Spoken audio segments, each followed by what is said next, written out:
وہ کہا جاتا ہے کہ مجبوری میں بھی گدھے کو باپ بنانا پڑتا ہے۔ آج بلاول بھٹو زرداری کا فیصل کریم کنڈی کو یہ کہنا کہ آپ فوراً پشاور جائیں اور سہیل آفریدی سے وزارت اعلیٰ کا حلف لیں، یہ ایک خوشگوار ڈیولپمنٹ ہے۔ بلاول سے پیپلز پارٹی کے پرانے کارکنوں کو بہت سی امیدیں تھیں، لیکن وہ سب خواب دھرے کے دھرے رہ گئے۔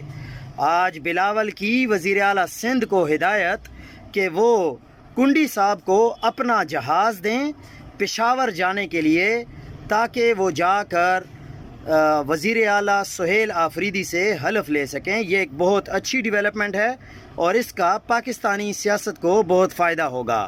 لیکن دوسری طرف اگر آپ مولانا فضل الرحمان کا کردار دیکھیں تو انہوں نے ہمیشہ وہ سیاست کی ہے جو کہ آئین اور قانون کے خلاف ہوتی ہے۔